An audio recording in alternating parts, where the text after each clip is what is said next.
Hi hello నమస్తే, welcome to BVR TV official. మిత్రులారా, నేను మీ బీవీఆర్ రావుని.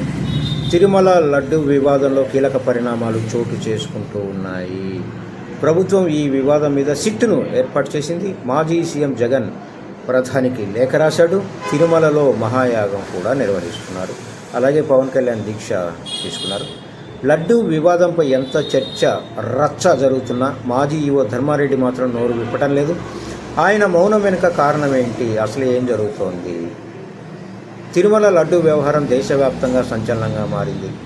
గత ప్రభుత్వం టీటీడీ పాలక మండలి నాడు ఈవోగా పనిచేసిన ధర్మారెడ్డి వ్యవహారంలో కీలకంగా వ్యవహరించారని ప్రస్తుత కూటమి ప్రభుత్వం ఆరోపిస్తోంది.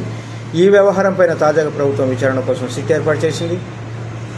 అటు మాజీ సీఎం జగన్ రాజకీయం కోసమే చంద్రబాబు ఈ వివాదం సృష్టించారని ప్రధానికి లేఖ రాశారు.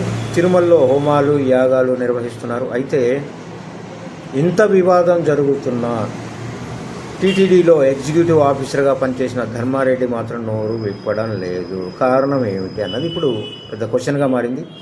లడ్డు వివాదం పైన నాడు టీటీడీ చైర్మన్గా పనిచేసిన వైవి సుబ్బారెడ్డి, భూమన వీళ్ళిద్దరూ స్పందించారు. విచారణ చేయాలని డిమాండ్ చేశారు. విచారణ కోసం సుబ్బారెడ్డి సుప్రీంకోర్టును కూడా ఆశ్రయించారు. అయితే ఈవోగా పనిచేసిన ధర్మారెడ్డి ఇంతవరకు ఎక్కడా స్పందించలేదు. తాజాగా ముఖ్యమంత్రి చంద్రబాబు ధర్మారెడ్డి పైన సంచలన ఆరోపణలు చేశారు.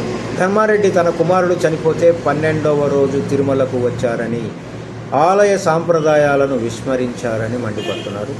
ధర్మారెడ్డి తీరుపైన గతంలోనూ ఆరోపణలున్నాయి. ప్రభుత్వం ఏర్పాటు చేసిన సిట్ అన్ని విషయాలపైన విచారణ చేయనుంది. అందులో ధర్మారెడ్డిని సైతం విచారించే అవకాశం కనిపిస్తోంది. చూడాలి. మొత్తం మీద ఈ లడ్డు వ్యవహారం చిలికి గాలివానగా మారుతుంది. ఇది ఎవరికి ప్రమాదం కొని చేసి పెడుతుందో అర్థం కావట్లేదు. ఎందుకంటే వెంకటేశ్వర స్వామి ఉన్నాడు, ఆయన చూస్తాడు. దోషులు ఎవరు, తప్పు ఎవరు చేశారు, ఖచ్చితంగా శిక్ష అనుభవించాల్సిందే. ఓం నమో వెంకటేశాయ.